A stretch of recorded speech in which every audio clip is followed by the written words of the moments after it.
সবাই কেমন আছিস? আশা করছি সবাই ভালো আছিস। তোদের সবাইকে তোদের প্রিয় চ্যানেল বিজ্ঞান শিক্ষাতে স্বাগতম। আজকে আমি তোদের ক্লাস 10-এর এবিটিএ টেস্ট পেপারের নতুন একটা চ্যাপ্টার নিয়ে আলোচনা করব এবং এই ভিডিওতে আমি জীবন বিজ্ঞানের 140 নম্বর পেজের এবিটিএ টেস্ট পেপারের 140 নম্বর পেজের 1.1 থেকে 3.17 পর্যন্ত সলভ করিয়ে দেব। ভিডিওটা হয়তো একটুখানি বড় হবে, 1.5 ঘন্টা মতো হবে। যাই হোক, সবাই মন দিয়ে দেখলে তোদের আর দেখা লাগবে না কোনো ভিডিও, বা পড়াও লাগবে না বলে আমি ধরে নিচ্ছি। আর কথা না বলে এখন শুরু করছি। যাই হোক, এবিটিএ টেস্ট পেপারের 140 নম্বর পেজ বের কর জীবন বিজ্ঞানের। বলছে যে সূর্য শিশির নামক পতঙ্গভুক উদ্ভিদের পাতার কোষিকাগুলো পতঙ্গ দেহের প্রোটিনের সংস্পর্শে আসামাত্র বেঁকে গিয়ে পতঙ্গকে চেপে ধরে। এটা কোন ধরনের চলন? এটা হলো কেমোন্যাস্টিক চলন। সূর্য শিশিরের কি থাকে? এরকমের কর্ষিকা থাকে, জানিস এরকমের কর্ষিকা থাকে, এবং এই কর্ষিকাগুলো কি করে, যখন কোনো পোকামাকড় এই গাছের সংস্পর্শে আসে তখন এই কর্ষিকা বেঁকে গিয়ে ওকে ওর নিজের সঙ্গে আটকে ধরে। কেন আটকে ধরে? কারণ এই উদ্ভিদটা এই পতঙ্গের মধ্যে অবস্থিত যেসব কেমিক্যাল রয়েছে, কি আছে পতঙ্গের মধ্যে? প্রোটিন আছে, তারপরে স্নেহ বা ফ্যাট আছে, শর্করা আছে। এইগুলোকে উদ্ভিদ নিজের দেহে নিয়ে নেওয়ার জন্যে বা নিজের দেহে শোষণ করার জন্যে পতঙ্গকে নিজের দিকে টেনে ধরে। অর্থাৎ ওর শরীরে যে কেমিক্যালগুলো ছিল সেই কেমিক্যালের প্রভাবে এই উদ্ভিদ অঙ্গটা বেঁকে গেল বা চলন ঘটলো, যেই চলনকে বলা হয় কেমোন্যাস্টিক চলন। কেমো মানে কেমিক্যাল, ঠিক আছে, কেমিক্যাল থেকে এসছে। আচ্ছা, তারপরে কি আছে? উদ্ভিদের ফুল ফোটাতে সাহায্য করে যে হরমোন, উদ্ভিদের ফুল ফোটাতে সাহায্য করে ফ্লোরিজেন নামে এক ধরনের প্রকল্পিত হরমোন আছে, সেটা উদ্ভিদের ফুল ফোটাতে সাহায্য করে। কিন্তু তোদের বইয়ে এখানটাতে দেখ ফ্লোরিজেন বলে কোনো অপশন নেই। তাহলে কি আছে? জিববেরেলিন আছে। জিববেরেলিনও কি করে? উদ্ভিদের ফুল ফোটাতে সাহায্য করে। জিববেরেলিন যেসব দ্বিবর্ষজীবী উদ্ভিদ রয়েছে, অর্থাৎ যারা 2 বছর বাঁচে, ঠিক আছে, দ্বিবর্ষজীবী, তাদের প্রথম বছরে কুড়ির থেকে ফুল ফোটাতে কি করে? জিববেরেলিন সাহায্য করে। তাহলে দ্বিবর্ষজীবী, যদি অপশনে কি না থাকে, ফ্লোরিজেন না থাকে কিন্তু জিববেরেলিন থাকে, তাহলে কিসে টিক দিতে হবে? জিববেরেলিনে, কারণ জিববেরেলিন দ্বিবর্ষজীবী উদ্ভিদের প্রথম বছরে ফুল ফোটাতে সাহায্য করে, ঠিক আছে। আচ্ছা, তাহলে এখানে কি হবে? জিববেরেলিন উত্তর হবে। তারারন্ধ্রের সংকোচন প্রসারণ নিয়ন্ত্রণকারী অংশটি কোনটা? আমাদের চোখের, তোরা এক কাজ করতে, তোদের বন্ধুদের চোখে লাইট মেরে দেখবি, চোখের ভিতরে যে চোখের মণিটা রয়েছে বা রন্ধ্র বা ছিদ্রটা রয়েছে, ছিদ্রটা কি করে? ছোট হয়ে আসে, আবার অন্ধকারে আসলে সেই ছিদ্রটা বড় হয়ে যায়।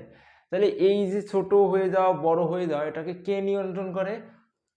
আইরিশ নিয়ন্ত্রণ করে। কে নিয়ন্ত্রণ করে? আইরিশ নিয়ন্ত্রণ করে। তোদের এটা যদি মানুষের চোখ হয়, আচ্ছা, তোরা যারা চোখের লেকচারটা দেখিসনি, তোরা দেখে আসতে পারিস, আমি ডিটেলসে বলে দিয়েছি ওখানে 3D-তে এঁকে। চোখের সামনে কি থাকে? এটা হলো কর্নিয়া, এবং কর্নিয়া চোখের কি করেছি, এটা যেহেতু প্রস্থচ্ছেদ করেছি, এরকম লম্বচ্ছেদ করেছি, তার জন্য এই যে দুটো জিনিস দেখতে পাচ্ছিস, এর পিছন দিকে অ্যাকচুয়ালি কে থাকে? এর পিছন দিকে লেন্স থাকে। আর এই যে সামনে যে দুটো জিনিস দেখে, এটাকে বলা হয় আইরিশ। এই আইরিশটাই কি করে? এই আইরিশটা একবার ছোট হয়ে যায়, একবার বড় হয়ে যায়। আইরিশ ছোট হয়ে যাওয়া এবং বড় হয়ে যাওয়ার উপরে এইখানটাতে যে ছিদ্রটা রয়েছে, এই ছিদ্রের আকার বড় হবে না ছোট হবে সেটা নিয়ন্ত্রণ করে। তাহলে উত্তর কি হবে? উত্তর হবে হলো আইরিশ। তাহলে আইরিশ কি করে? আইরিশ ছোট হয়ে যায়, কখনো বড় হয়ে যায়, এবং ছোট এবং বড় হয়ে যাওয়ার মাধ্যমে এই ছিদ্র কত ছোট হবে না বড় হবে সেটাকে নিয়ন্ত্রণ করে। তাহলে উত্তর হবে আইরিশ। এবারে বলেছে যে সঠিক জোড়াটি নির্বাচন করো। বায়ুপরাগী ফুল পলাশ না পলাশ কি ফুল? পক্ষী মানে পাখি দ্বারা পরাগ হয়। জল পরাগী ফুল আম, জানিস আম কিন্তু জল পরাগী না, আম হলো পতঙ্গ পরাগী। এরপরে কি আছে, পতঙ্গ পরাগী ফুল সূর্যমুখী, এটা সত্য কথা। কারণ যখন সূর্যমুখী দেখেছিস, সবাই সূর্যমুখী যারা দেখেছিস তারা দেখবি সূর্যমুখীর কাছাকাছি গিয়ে ঘুরে বেড়ায়, হয় প্রজাপতি নাই মৌমাছি ঘুরে বেড়ায়, তাহলে এরা দুইজনই কি পতঙ্গ, তাহলে কি হবে পতঙ্গ পরাগী ফুল, ফুল কি হবে সূর্যমুখী, এটা হলো সত্যি কথা। আচ্ছা, মাইটোসিস কোষ বিভাজনে যে দশায় সিস্টার ক্রোমাটিডদ্বয় আলাদা হতে দেখতে পাওয়া যায়, অ্যানাফেজ দশায় জননাঙ্গ ও জনন গ্রন্থির পূর্ণতা ঘটে মানব পরিস্ফুটনের যে দশায়, কোন দশায় জননাঙ্গ এবং জনন গ্রন্থির পূর্ণতা ঘটে বয়সন্ধিতে, বয়সন্ধিতে কি করে পূর্ণতা ঘটে, ঠিক আছে। শৈশবের থেকে মানে এখন তোরা যে পর্যায়টাতে আছিস, তোদের সবার এখন কি চলছে, বয়সন্ধি ফেজ চলছে, সবারই 15 বা 16 বছর বয়স, এটা একটা বয়সন্ধির সময়। তাহলে বয়সন্ধির সময়ে মানুষের যে কি বলে, বয়সন্ধির সময় মানুষের কি ঘটে, জনন গ্রন্থির এবং জননাঙ্গের পূর্ণতা ঘটে। আচ্ছা, থ্যালাসেমিয়া সংক্রান্ত নিচের কোন বক্তব্যটি সঠিক? থ্যালাসেমিয়া হলো এক ধরনের সেক্স ক্রোমোজোম বাহিত রোগ, মিথ্যে কথা, এটা ভুল। থ্যালাসেমিয়া রোগে হিমোগ্লোবিন বেশি পরিমাণে, থ্যালাসেমিয়া রোগে হিমোগ্লোবিন কম পরিমাণে উৎপন্ন হয় বলেই থ্যালাসেমিয়া কি হয়, থ্যালাসেমিয়া দেখতে পাওয়া যায়, তাই তো। তারপরে থ্যালাসেমিয়া হলো এক ধরনের অটোজোম বাহিত রোগ, এটা সত্য কথা। তাহলে থ্যালাসেমিয়া অটোজোম বাহিত রোগ।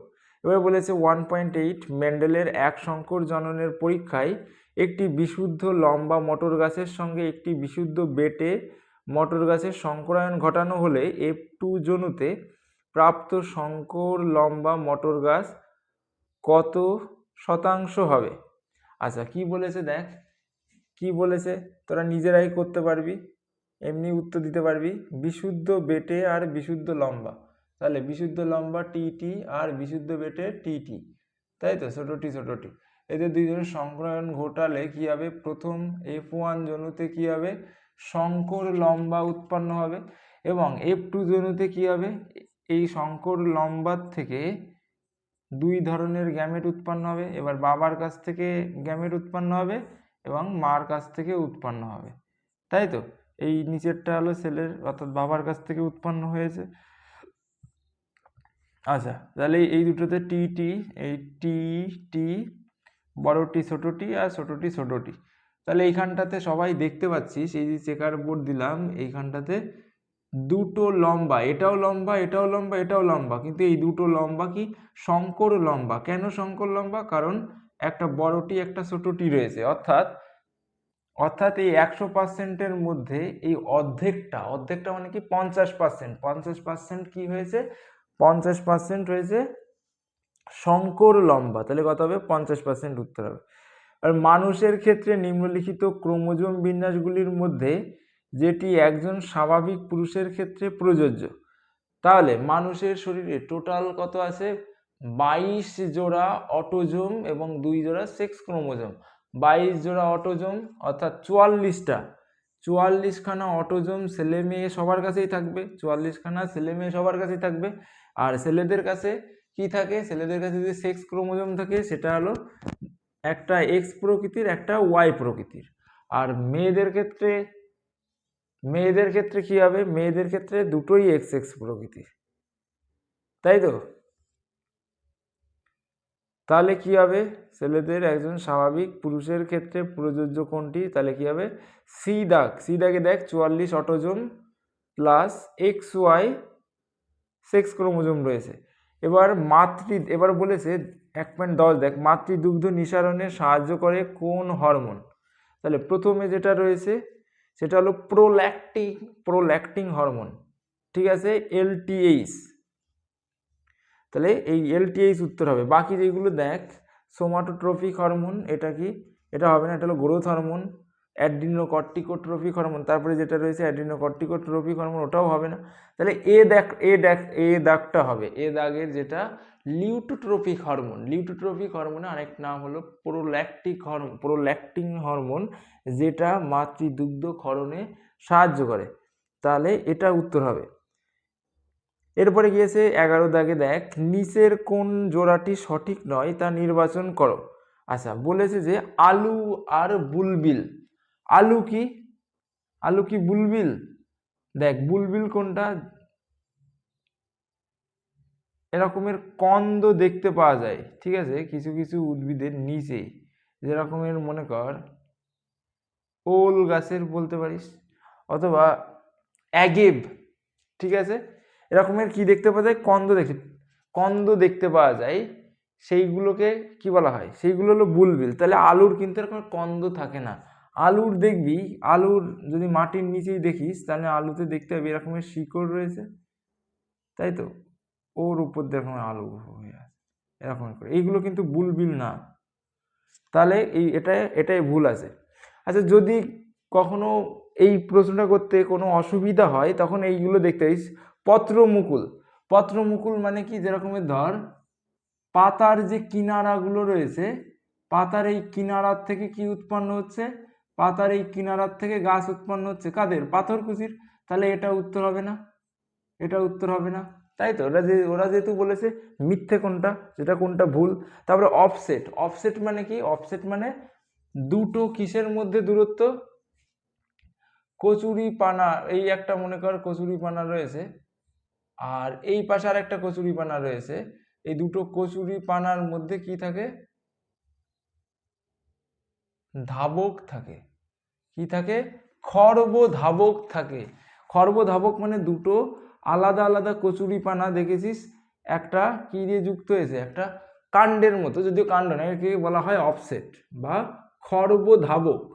একে বলা হয় খর্বধাবক, এই যে দুটো ধাবক দিয়ে যুক্ত রয়েছে, এই একটা কচুরিপানা, এই একটা কচুরিপানা, এই দুটো কচুরিপানা এই মাঝে একটা অংশ দিয়ে যুক্ত রয়েছে, এই মাঝের এই অংশটাকে কি বলা হয়, খর্বধাবক। কারণ কি, এই দুটো ছোট, খর্ব মানে কি ছোট, যেরকমের তোরা ঘাসের দেখতে পাবি, প্রত্যেকটা ঘাস আলাদা আলাদা ঘাসের সঙ্গে এরকমের কানেক্টেড থাকে, অনেক বড় একটা এরকমের কি বলে, এরকমের বড় একটা অংশ দিয়ে কানেক্টেড থাকে।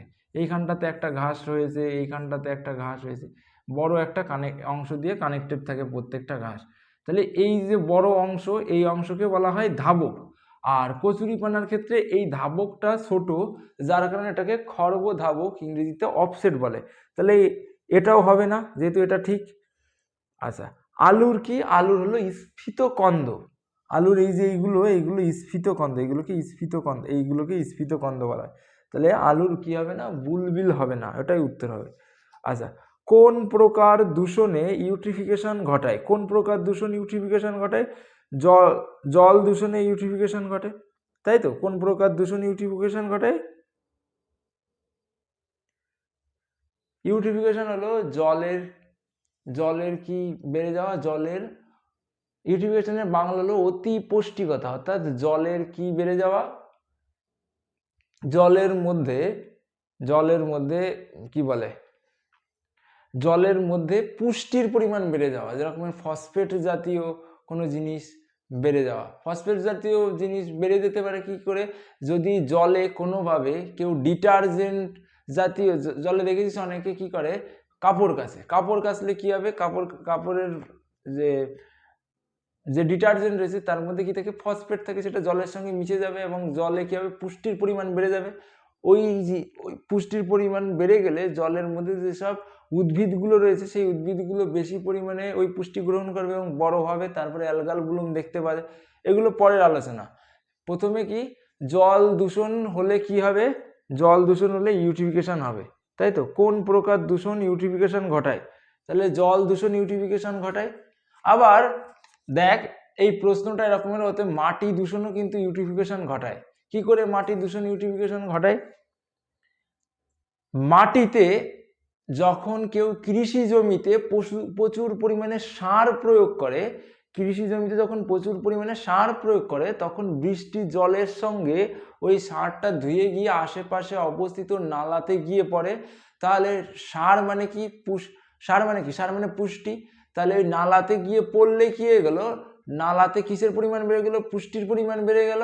তাহলে নালাতে পুষ্টির পরিমাণ বেড়ে যাওয়ার অর্থ হলো ইউটিফিকেশন ঘটলো। তাহলে উত্তর কিন্তু দুইভাবে হতে পারে, মাটি দূষণও হতে পারে, জল দূষণও হতে পারে, কিন্তু এখানে যেহেতু জল দূষণ দেওয়া রয়েছে তাহলে আমরা মাটি দূষণ উত্তর দেব না। ঠিক আছে, আমরা কোনটা উত্তর দেবো, জল দূষণই দেবো। কেন জল দূষণ হবে, কারণ জল দূষণের ফলেই অ্যাকচুয়ালি ইউটিফিকেশন ঘটে, তাই তো, কারণ জলে পুষ্টির পরিমাণ বেড়ে যাচ্ছে, সেটাকেই আমরা ইউটিফিকেশন বলছি। আচ্ছা, সর্পগন্ধা গাছের বিপন্নতার কারণ হলো, কেন অতি ব্যবহারের ফলে সর্পগন্ধা বিপন্ন হয়ে যাচ্ছে। কারণ কি, সর্পগন্ধার মূলে কি আছে, সর্পগন্ধার মূলে রেজারপিন নামক এক ধরনের পদার্থ আছে, যেটা আমাদের উচ্চ রক্তচাপ কমাতে সাহায্য করে। তাহলে এখন সবাই চারিপাশে দেখবি যে বেশিরভাগ বাড়িতেই কি আছে, উচ্চ রক্তচাপের রোগী আছে, তাদের এই রোগের থেকে মুক্তির জন্য ওষুধ লাগবে, আর ওষুধের জন্যেই বেশি পরিমাণে কি করে নিচ্ছে, তুলে নিচ্ছে। আমাদের চারপাশে যেসব জায়গায় সর্পগন্ধা আছে সেই সর্পগন্ধাকে বেশি পরিমাণে আহরণ করছে, তাহলে অতি ব্যবহার করছে, তার ফলে কি হচ্ছে, সর্পগন্ধা শেষ হয়ে যাচ্ছে, নষ্ট হয়ে যাচ্ছে, বিপন্ন হয়ে যাচ্ছে। এবারে যে এফএম এর অধীনে প্রথম প্রকল্পটি পশ্চিমবাংলার কোন জেলায় শুরু হয়েছিল, পশ্চিম মেদিনীপুরে শুরু হয়েছিল। পশ্চিম মেদিনীপুরের আড়াবাড়ি অরণ্যকে উদ্ধার করার জন্য যে এফএম এর প্রথম পথ চলা শুরু হয়েছিল। আচ্ছা, একটি নাইট্রোজেন স্থিতিকারী স্বাধীনজীবী জীব হলো ক্লস্ট্রিডিয়াম। স্বাধীনজীবী মানে কি, ও মাটিতে থেকেই, ক্লস্ট্রিডিয়াম কি করে, মাটিতে থেকেই বায়ুতে অবস্থিত যেসব নাইট্রোজেনের যৌগ রয়েছে সেটাকে মাটির সঙ্গে মিশিয়ে দিতে পারে, মানে মাটিতে অন্য কারোর সহায়তা লাগে না। যেরকম রাইজোবিয়াম কি, সিম্বো জাতীয় গাছ না হলে, সিম্বো জাতীয় গাছের নোডিউল না হলে কি করতে পারে না, বাতাসের নাইট্রোজেনকে সংবর্ধন করতে পারে না, কিন্তু ক্লস্ট্রিডিয়াম কি করতে পারে, এমনি স্বাধীনভাবেই নাইট্রোজেন সংবর্ধন করতে পারে। আচ্ছা, অক্ষিগোলকের ড্যাশ বিচ্ছুরিত আলোকরশ্মি শোষণ করে। অক্ষিগোলকের কোনটা, কোরয়েড। ঠিক আছে, এই যে আমাদের এটা কি এঁকেছিলাম, কোষের লম্বচ্ছেদ এঁকেছিলাম, এবার কোষ বলছি চোখের। এইবার তোরা সবাই জানিস চোখের এই পিছন দিয়ে, ঠিক আছে, কি আছে, রেটিনা আছে, এটা রেটিনা আছে, এবং এই রেটিনার এই পিছন দিয়ে কি আছে, একটা কালো রঙের স্তর আছে। ঠিক আছে, কি আছে, কালো রঙের স্তর আছে, যেটাকে বলা হয় কোরয়েড। যখন আলোকরশ্মি পড়ে চোখের উপরে, তখন সব আলোকরশ্মি কিন্তু একেবারে কোথায় গিয়ে, রেটিনাতে গিয়ে মিলিত হয় না, সব আলোকরশ্মি মিলিত হয় না। কিছু কিছু আলোকরশ্মি কি হয়ে যায়, চোখের এই ভিতরের মধ্যে প্রবেশ করার পরে এরকম করে ছড়িয়ে পড়ে। যদি প্রচন্ড আলোকরশ্মি কিসের, চোখের মধ্যে অনেক একসঙ্গে অসংখ্য আলোকরশ্মি যদি চোখের মধ্যে প্রবেশ করে, তাহলে সব আলোকরশ্মি কিন্তু গিয়ে রেটিনাতে মিলিত হয় না, এই লেন্স দ্বারা কি হওয়ার পরে, লেন্স আপতিত হওয়ার পরে কিছু কিছু আলোকরশ্মি কি হয়, চোখের মধ্যে ছড়িয়ে পড়ে। এবার চোখের মধ্যে কালো রঙের একটা স্তর আছে, সেই কালো রঙের স্তরকে কোরয়েড বলা হয়। এই যেটা দেখতে পাচ্ছিস কালো রঙের স্তর রেখেছি, এই যে দেখতে পাচ্ছি কালো রঙের স্তর রেখেছি, এই কোরয়েড কালো রঙের হওয়ার কারণে ওই আলোকে শোষণ করে নিতে পারে। তাহলে কে, ক্রয়েড বিচ্ছুরিত আলোকরশ্মিকে শোষণ করে। আচ্ছা, এরপরে কি আছে, পরাগ নালীতে পুংগ্যামেটের সংখ্যা কত। তাহলে পরাগ নালীতে দুখানা কি উৎপন্ন হয়, দুখানা গ্যামেট উৎপন্ন হয়। সেই দুখানার মধ্যে একটাকে নালিকা কোষ বলা হয়, আর একটা হলো পুংগ্যামেট। তাহলে কটা হবে, পুংগ্যামেটের সংখ্যা হবে একটা। মটর গাছের একটি ফিনোটাইপ ভিন্ন ভিন্ন ড্যাশের, ফিনোটাইপ কিসের, বৈশিষ্ট্য, ভিন্ন ভিন্ন ফিনোটাইপ মানে কি, বৈশিষ্ট্য, আর জিনোটাইপ মানে কি, জিনের ধরন। ঠিক আছে, যেমন ধর এইখানটাতে টিটা কি, টি দুটো বড় হাতের টি, তার জন্য এটা হলো লম্বা। আবার এটাও কি, এটাও তো লম্বা, দুটোই তো লম্বা। তাহলে এটা দেখে আমি কি হচ্ছে দুটোই লম্বা দেখতে পাচ্ছি। লম্বা কি লম্বা হলো, লম্বার দ্বারা কি বোঝানো হচ্ছে, ওর বৈশিষ্ট্যটা কেমন। এই জিনটা থাকলে ওই গাছের বৈশিষ্ট্য কেমন হবে।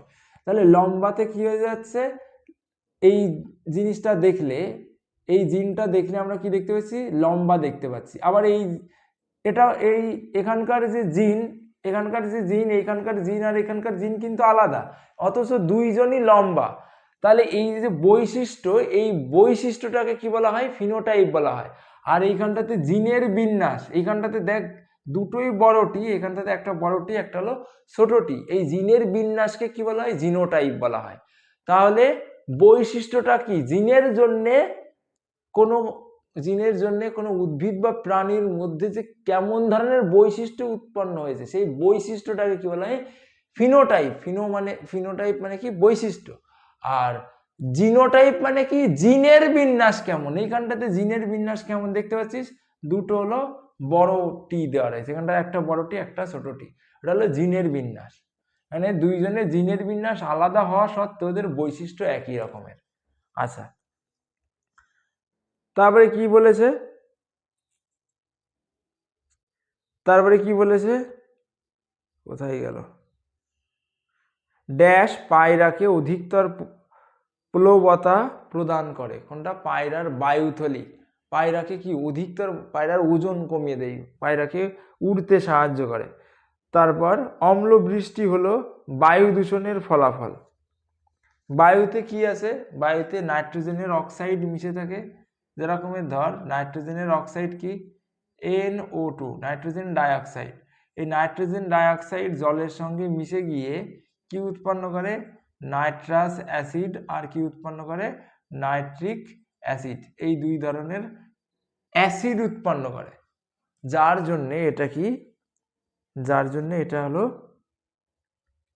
জন্য এটা বায়ু দূষণের ফল।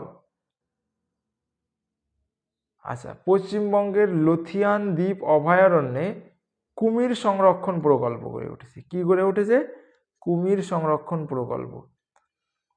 এবারে বলেছে স্নায়ু কোষের নিউরিলেমা স্থানে স্থানে বিচ্ছিন্ন হয়ে র্যানভিয়ারের পর্ব, সত্য মিথ্যা নির্ণয় করো। আচ্ছা, স্নায়ু কোষের নিউরিলেমা স্থানে স্থানে বিচ্ছিন্ন হয়ে র্যানভিয়ারের পর্ব গঠিত হয়। তাহলে এটা কি, এটা হলো মিথ্যা কথা। কেন মিথ্যা কথা র্যানভিয়ারের পর্ব, কারণ র্যানভিয়ারের পর্ব আমরা কি জানি, মায়েলিন সিদ বিচ্ছিন্ন হয়ে হয়ে উৎপন্ন হয়, তাই তো। এটা মনে কর আমাদের একটা নিউরন, আচ্ছা, এই নিউরনের যে অ্যাকসন প্রান্ত রয়েছে, এই অ্যাকসন প্রান্তে কি থাকে, তিনখানা জ্যাকেট পরানো থাকে আমরা জানি, এবং তিনখানা জ্যাকেটের কি রয়েছে, মাঝে মাঝে এই যে তিনখানা যে জ্যাকেট রয়েছে দেখেছিস, মানে তিনখানা লেয়ার রয়েছে এখানটাতে। একটা সবার বাইরের যেটা লেয়ার সেটাকে বলা হয় নিউরিলেমা, মাঝের যে লেয়ার সেটাকে বলা হয় মায়েলিন সিদ, এবং সবার ভিতরে যে লেয়ারটা সেটাকে, বা যে কভারটা সেটাকে কি বলা হয়, অ্যাক্সোলেমা। এবার এই নিউরিলেমা, আর এবার এই যে মায়েলিন সিদ রয়েছে, এই মাঝের যে স্তরটা, এই মাঝের স্তরটা মাঝে মাঝে কোথাও কোথাও নেই। যেমন দেখেছিস এইখানটাতে একটুখানি ডিপ্রেশন দেখতে পাচ্ছিস, এই ডিপ্রেশনের মধ্যে কিন্তু মায়েলিন সিদটা নেই। আর মায়েলিন সিদ না থাকলে এরকমের ডিপ্রেশন তৈরি হয়, যেটাকে কি বলা হয়, র্যানভিয়ারের পর্ব বলা হয়। তাহলে উত্তর কি হবে, মায়েলিন সিদ। এর মাইটোসিস কোষ বিভাজনের সময় সেন্ট্রিওল থেকে বেমতন্তু গঠিত হয়। সেন্ট্রিওল কাদের বৈশিষ্ট্য, প্রাণী কোষের বৈশিষ্ট্য, তাহলে এটা মিথ্যে কথা। উদ্ভিদ কোষের ক্ষেত্রে মাইক্রোটিবিউল থেকে কি উৎপন্ন হয়, বেমতন্তু উৎপন্ন হয়। হিমোফিলিয়া এক্স ক্রোমোজোম বাহিত প্রচ্ছন্ন জিন গঠিত রোগ, যা বংশাণু সত্য। পূর্ণাঙ্গ প্রাণীরা যত ঘনিষ্ঠ সম্পর্কযুক্ত তাদের ভ্রূণের মধ্যে সাদৃশ্য তত বেশি। তাহলেও এটা সত্য কথা, পূর্ণাঙ্গ প্রাণীর মধ্যে যত সাদৃশ্য যত ঘনিষ্ঠ সম্পর্কযুক্ত তাদের ভ্রূণের মধ্যে সাদৃশ্য তত বেশি হবে। এটাই তো হেকেলের বায়োজেনেটিক যে লটা রয়েছে সেই ল এর মধ্যে আমরা জেনেছি সবসময় কি আমরা জেনেছি যেসব সবগুলো ভ্রূণও আমরা দেখেছি বইয়ে যেসব প্রাণীগুলোর ভ্রূণ কেমন, সবগুলোর একই রকমের ভ্রূণ, অর্থাৎ ওদের জীবন শুরু যে পর্যায়টা সেই পর্যায়টা সবার প্রায় একই রকমের দেখতে।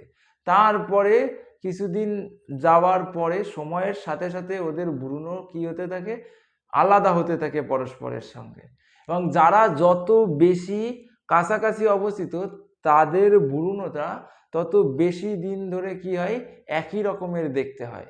তাই তো আমরা দেখেছি। তাহলে কি হবে, এটা সত্য কথা। এবারে কি আছে, ওরাং ওটাং হলো পূর্ব হিমালয় হটস্পটের বিপন্ন প্রাণী, এটা মিথ্যা কথা।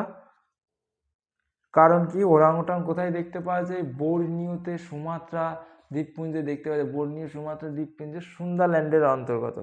হাতের ডেলটয়েড পেশি হাতকে দেহ অক্ষ থেকে নিকটবর্তী হতে সাহায্য করে, এটা মিথ্যা কথা। তাহলে ডেলটয়েড কি করে, দূরে যেতে সাহায্য করে। তোরা দেখেছিস, তোরা যারা জিমে যাস তারা জানিস, মানে ডেলটয়েড এই যে পেশিটা রয়েছে, এই ডেলটয়েড পেশির মানে বাড়ানোর জন্যে ব্যায়ামবিদরা কেমন এক্সারসাইজ করে, এরকমের করে ডাম্বেল নিয়ে এরকমের করে, ঠিক আছে। অর্থাৎ ডাম্বেলটাকে কি করছে ওরা, দেহের অক্ষের থেকে দূরে সরিয়ে নিয়ে যাচ্ছে। দেহের অক্ষের থেকে দূরে সরিয়ে নিলে কোন পেশিটা এনগেজ হবে, এই ডেলটয়েড পেশিটা এনগেজ হবে, তবেই তো এই ডেলটয়েড পেশিটা বাড়বে, এটা তবেই তো স্ট্রাকচার দেবে, তাই না। তাহলে কি হবে, তাহলে ডেলটয়েড পেশি দেহ অক্ষের থেকে দূরে নিয়ে যেতে সাহায্য করে, তাহলে এটা মিথ্যা কথা। এরপরে দেখ কি বলেছে, লোকাসটা কি, লোকাস হলো নতুন, লোকাসের সঙ্গে তো কিছুই মিল দেখতে পাচ্ছি না। আচ্ছা ওটা বাদ দে, আমি পরে বলে দিচ্ছি। ক্যারিওকাইনেসিস হলো অপত্য নিউক্লিয়াসের গঠন, তাই তো।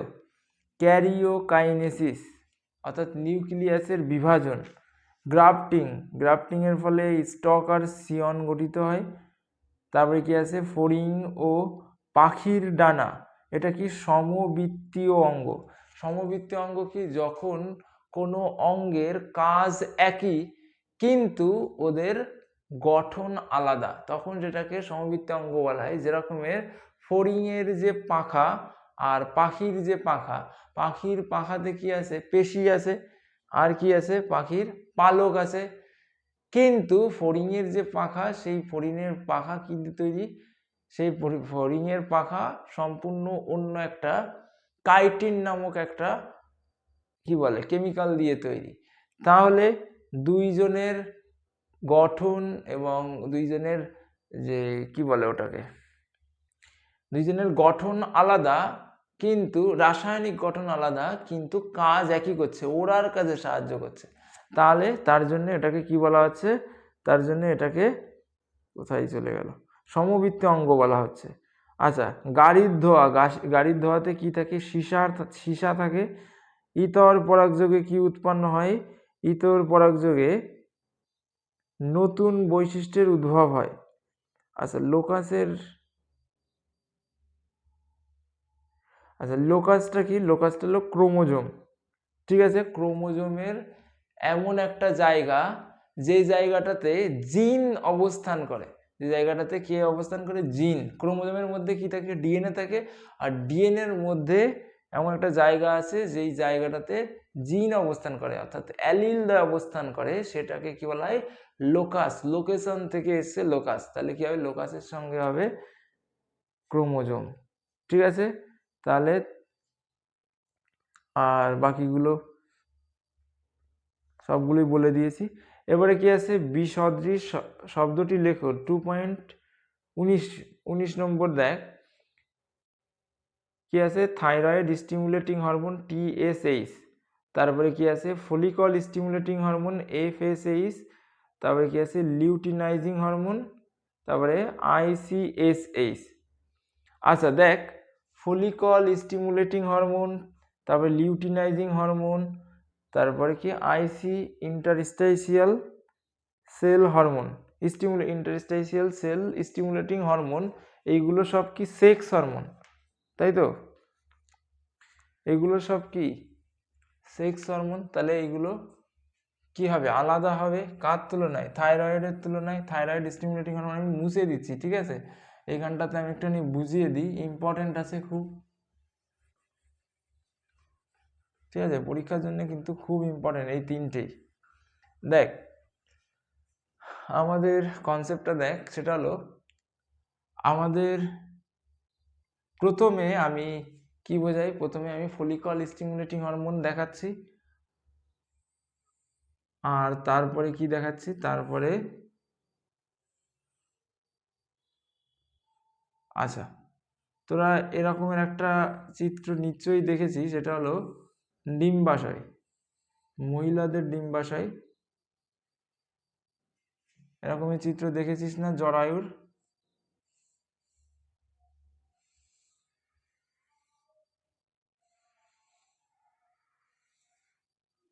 আচ্ছা এটা হলো ডিম্বাশয়। এই ডিম্বাশয়ের মধ্যে মহিলাদের অসংখ্য কি উৎপন্ন হয়, ডিম উৎপন্ন হয়। কি উৎপন্ন হয়, ডিম উৎপন্ন হয়। এইবার এই ডিমটাকে, এই যে গোল গোল যেগুলো দিয়েছি, ডিমটাকে যদি আমি বড় করে দেখাই এখানটাতে, ডিমটা অ্যাকচুয়ালি এই ভিতরে যে ডিম রয়েছে ছোট্ট একটা ডিম, আর ডিমের বাইরে কি থাকে, একটা থলি থাকে, সেই থলিকে বলা হয় ফলিকল। এই থলিকে কি বলা হয়, ফলিকল। এইবার কি করে, ফলিকল স্টিমুলেটিং হরমোন এফএসএইচ এই ফলিকলকে কি করে, উত্তেজিত করে হরমোন ক্ষরণে সাহায্য করে।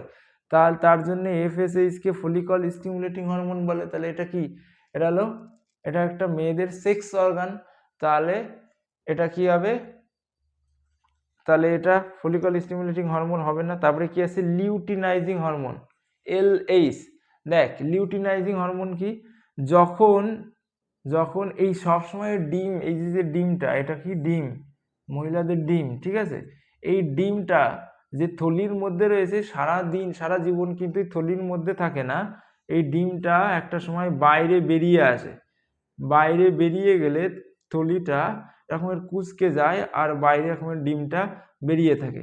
যখন এই থলিটা কুঁচকে যায় তখন বলা হয় তখন তার নাম দেওয়া হয় কর্পাস লুটিয়াম, কর্পাস লুটিয়াম। এবার এই কর্পাস লুটিয়াম কি হয়, এই লিউটিনাইজিং হরমোনটা কি করে, এই কর্পাস লুটিয়ামকে উত্তেজিত করে, ঠিক আছে? উত্তেজিত করে কি উৎপন্ন করে, হরমোন ক্ষরণে সাহায্য করে। তাহলে এটাও সেক্স অর্গানের অন্তর্গত। আর আইসিএসএইচ বা ইন্টারস্টাইসিয়াল সেল হরমোন, এটা কাদের দেখতে পাওয়া যায়, পুরুষদের দেখতে পাওয়া যায়। পুরুষদের কোথায় দেখতে পাওয়া যায়, পুরুষদের যে টেস্টিস রয়েছে, এই টেস্টিসকে যদি কাটিস তাহলে টেস্টিসের মধ্যে কি থাকে, সেল থাকে, সেই সেলের মধ্যে হয়। তাহলে এই তিনটে হরমোন কি হবে, সেক্স অর্গানের অন্তর্গত। আর টিএসএইচ বা থাইরয়েড স্টিমুলেটিং হরমোন, এটা আলাদা হবে, এটা কিন্তু সেক্স হরমোন নয়। এবার গেছে ম্যান্ডেলের এক সংকর জননের পরীক্ষায় প্রাপ্ত দ্বিতীয় অপত্য জনুর ফিনোটাইপিক, মেন্ডেলের এক সংকর জনন পরীক্ষায় প্রাপ্ত দ্বিতীয় অপত্য জনুর ফিনোটাইপিক অনুপাতটি লেখো। এই যে এটা হলো দ্বিতীয় অপত্য জনু F2, এটা হলো F2, তাই তো? এই দ্বিতীয় অপত্য জনুর ফিনোটাইপিক অনুপাত, ফিনোটাইপিক মানে কি, বৈশিষ্ট্যগত অনুপাত। তাহলে এইখানটাতে দেখতে পাচ্ছিস টি, অর্থাৎ লম্বা, এটাও লম্বা, এটাও লম্বা, এটাও লম্বা, এটা কি বেটে, তাহলে তিনখানা লম্বা 3:, বেটে একটা, তাহলে কি হবে 3:1 হবে ফিনোটাইপিক অনুপাত। ফিনোটাইপিক মানে বৈশিষ্ট্যগত, কটা বৈশিষ্ট্য রয়েছে, একটা বৈশিষ্ট্য, দুটো বৈশিষ্ট্য। এই দুটো বৈশিষ্ট্যের মধ্যে কি আছে, দুটো বৈশিষ্ট্যের মধ্যে এই লম্বা বৈশিষ্ট্য কটা আছে, তিনটে আছে, তার জন্য 3 দিলাম। বেটে বৈশিষ্ট্য আছে কটা, একটা, তার জন্য 1 দিলাম। তাহলে এখানে টোটাল বৈশিষ্ট্য আছে কটা, দুখানা বৈশিষ্ট্য রয়েছে। কটা বৈশিষ্ট্য রয়েছে, দুখানা বৈশিষ্ট্য রয়েছে। এই লম্বা, এটাও লম্বা, লম্বা বৈশিষ্ট্য, বেটে বৈশিষ্ট্য। তাহলে লম্বা বেটে দুটো বৈশিষ্ট্য রয়েছে। দুটো বৈশিষ্ট্যের মধ্যে কি রয়েছে, লম্বা রয়েছে 3খানা, তার জন্য 3 দিলাম, বেটে রয়েছে একটা, তার জন্য 1 দিয়েছি। বুঝেছিস সবাই? কোথায় গেল? আচ্ছা, নিচের সম্পর্কযুক্ত একটি শব্দজোড় দেওয়া আছে, প্রথম শব্দজোড় বুঝে দ্বিতীয় শব্দজোড়টি বসাও। বলেছে আম আর পিঁপড়ে। আম গাছের পরাগায়নে পিঁপড়ের কিন্তু ভূমিকা আছে, ঠিক আছে? কারণ আম গাছ কি উৎপন্ন করে, মধু উৎপন্ন করে। পিঁপড়ে ওই মধু খাওয়ার জন্য কি করে, আম গাছে চড়ে, আম গাছের যে ফুল রয়েছে সেই ফুলের সঙ্গে চড়ে এবং ও পরাগ ঘটাতে সাহায্য করে। আর ওরা কি বলেছে, পাখির সঙ্গে কে, তাহলে পাখির সঙ্গে শিমুল, মাদার, এই ফুলগুলোর পরাগায়ন ঘটাতে কিন্তু পাখির ভূমিকা আছে। কারণ পাখি কি করে, মকরন্দ খেতে আসে, তখন পাখি পরাগায়নে কি করে দেয়, ভূমিকা রাখে। এরপরে দেখ, শঙ্কর লম্বা মটর গাছের জিনোটাইপ কি ধরনের? শঙ্কর লম্বা জিনোটাইপ অর্থাৎ জিনগত বৈশিষ্ট্য, বলছি, জিনের বিন্যাস কেমন? শঙ্কর মানে কি, শঙ্কর মানে দুটো আলাদা আলাদা জিন থাকবে, একটাতে বড় টি থাকবে আর একটা হলো ছোট টি থাকবে, তাও লম্বা হবে, কারণ বড় টি হলো প্রকট বৈশিষ্ট্যের জিন, আর প্রকট বৈশিষ্ট্যের জিন যদি থাকে তখন সে তার বৈশিষ্ট্যকে কি করে, দেখায়, তাহলে কি হবে, এটা শঙ্কর বৈশিষ্ট্যের জিনোটাইপ হবে, তাই তো? দ্বিসংকর, এবার বলেছে যে দ্বিসংকর জনন পরীক্ষায় প্রাপ্ত সর্বাধিক ফিনোটাইপিক অনুপাত কত ধরনের জিনোটাইপকে নির্দেশ করে? আচ্ছা দেখ, দ্বিসংকর জননের পরীক্ষার ফিনোটাইপিক অনুপাত কত? 9:3:1, এটা হলো ফিনোটাইপিক অনুপাত। এই ফিনোটাইপিক অনুপাতে আমরা দেখতে পাচ্ছি যে 9খানা, এই 9 দিয়ে কি বোঝাচ্ছে, একটা বৈশিষ্ট্য বোঝাচ্ছে, এই 3 দিয়েও একটা বৈশিষ্ট্য বোঝাচ্ছে, এই 3 দিয়েও একটা বৈশিষ্ট্য বোঝাচ্ছে, 1 দিয়েও একটা বৈশিষ্ট্য বোঝাচ্ছে, অর্থাৎ 4খানা ফিনোটাইপিক বৈশিষ্ট্য রয়েছে। 4খানা ফিনোটাইপিক বৈশিষ্ট্যের জন্য কটা বৈশিষ্ট্য? 4খানা। কটা বৈশিষ্ট্য রয়েছে? 4খানা। কেন? এখানটাতে আমরা কটা অনুপাত দেখছি? একটা অনুপাত, একটা বৈশিষ্ট্যের জন্য একটা অনুপাত, দুটো বৈশিষ্ট্যের জন্য 2 নম্বর অনুপাত, তিনটে বৈশিষ্ট্যের জন্য 3 নম্বর অনুপাত, চারটে বৈশিষ্ট্যের জন্য এই 4 নম্বর অনুপাত। বুঝতে পেরেছিস? 1 নম্বর অনুপাতে ওই বৈশিষ্ট্যটা, যে বৈশিষ্ট্যটার কথা বলছি 1 নম্বর অনুপাতে, সেটা কতগুলো রয়েছে? 9খানা রয়েছে। কটা রয়েছে? 9খানা। তারপরে 2 নম্বর বৈশিষ্ট্য কতখানা রয়েছে? 3খানা রয়েছে। তোরা জানিস হলুদ কুঞ্চিত অথবা হলুদ গোলাকার কতগুলো আসবে? 9খানা আসবে। তারপরে সবুজ কুঞ্চিত আসবে একটা, এগুলো জানিস তো? আচ্ছা, তাহলে এইখানকার যে 4খানা বৈশিষ্ট্য, সর্বোচ্চ কখানা বৈশিষ্ট্য হতে পারে? 4খানা বৈশিষ্ট্য হতে পারবে। 4খানা বৈশিষ্ট্যের জন্যে, অর্থাৎ ফিনোটাইপ মানে কি, মনে রাখবি বৈশিষ্ট্য। তাহলে পরীক্ষায় প্রাপ্ত সর্বাধিক ফিনোটাইপিক অনুপাত কটা হবে? 4খানা বৈশিষ্ট্য হবে। কত ধরনের জিনোটাইপকে নির্দেশ করে?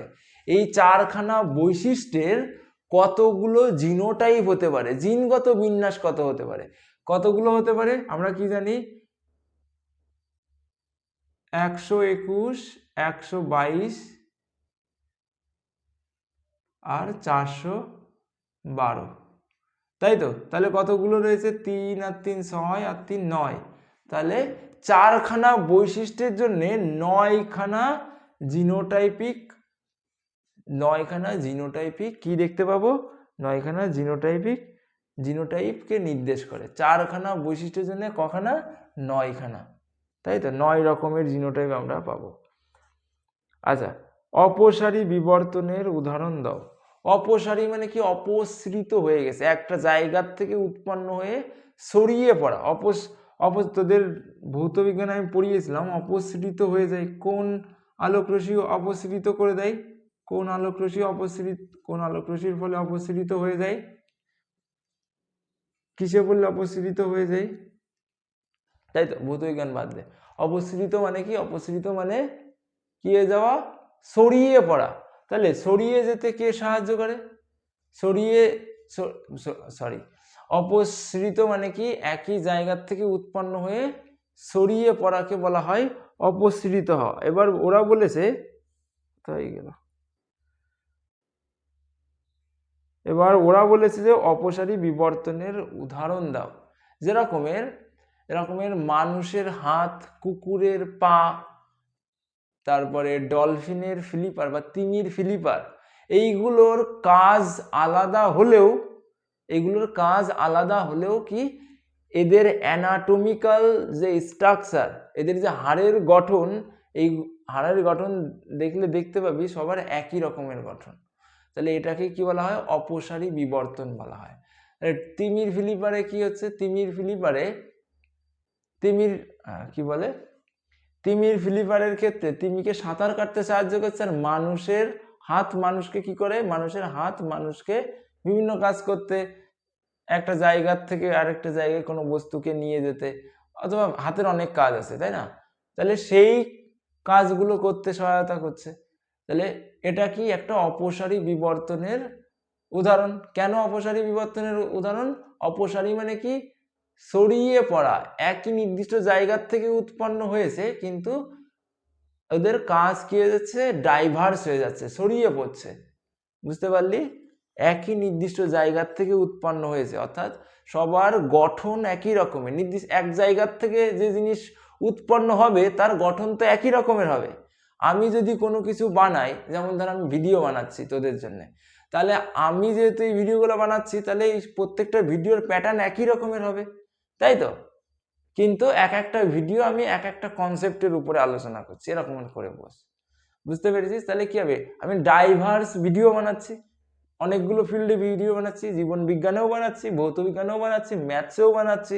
তাহলে আমি বানাচ্ছি ভিডিওটা, কিন্তু ডাইভার্স টপিকের উপরে বানাচ্ছি। বুঝতে পারলি আমার কথা?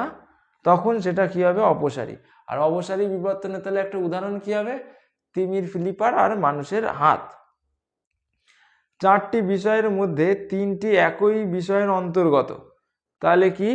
করবেট, জলদাপাড়া, এগুলো জাতীয় উদ্যান, তাহলে জাতীয় উদ্যানের অন্তর্গত। কানহাও জাতীয় উদ্যান।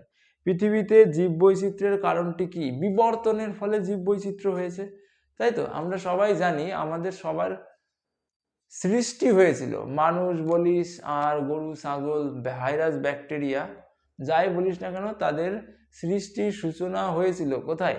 সমুদ্রের জলে। এবং সমুদ্রের জলের থেকে লক্ষ লক্ষ কোটি বছর ধরে বিবর্তনের মাধ্যমে অনেক জটিল জীবের তৈরি হয়েছে। তাহলে এই জটিল জীবগুলোই বিচিত্রতা তৈরি করেছে প্রাণের মধ্যে, তাই তো? তাহলে বিবর্তন অ্যাকচুয়ালি জীব বৈচিত্র্যের কারণ। এবারে দেখ কি হয়েছে, গ বিভাগে আই। কি বলছে? একজন কৃষক কৃত্রিম হরমোনকে তার কৃষি জমিতে ও ফলের বাগানে কোন কোন প্রয়োজনে ব্যবহার করবেন তা মূল্যায়ন করো। আচ্ছা, একজন কৃষক কোন কোন জায়গায় ব্যবহার করতে পারে? একজন কৃষক যদি কখনো গুটি কলম তৈরি করে, কিসের গুটি কলম? যদি গোলাপের গুটি কলম তৈরি করে, তখন কি করতে পারেন? তখন উনি কৃত্রিম অক্সিন হরমোন ব্যবহার করতে পারেন। তারপরে 2,4-D বলে এক ধরনের কি আছে? 2,4-D বলে এক ধরনের অক্সিন হরমোন আছে, যেই হরমোনটা গাছের অপরিণত ফলকে পড়ে যাওয়ার থেকে রোধ করে, ঠিক আছে? তার জন্য উনি যদি 2,4-D-কে স্প্রে করে দেন, তাহলে কি হবে? ফল পড়া রোধ হবে। তারপরে উনি আরো কি করতে পারেন? আগাছা নাশক রূপেও 2,4-D ব্যবহার করতে পারেন। এগুলোই তো ব্যবহার। আচ্ছা, এবার দেখ 3.2 বলছে, নিম্নলিখিত কাজগুলি মস্তিষ্কের কোন অংশগুলি দ্বারা নিয়ন্ত্রিত হয় তা স্থির করে সারণীবদ্ধ করো। লালাক্ষরণ নিয়ন্ত্রিত হয় কোথায়? আমাদের মস্তিষ্ককে যদি আমরা আঁকি, তাহলে এরকমের দেখতে পাবি, এরকমের অনেকটা দেখতে।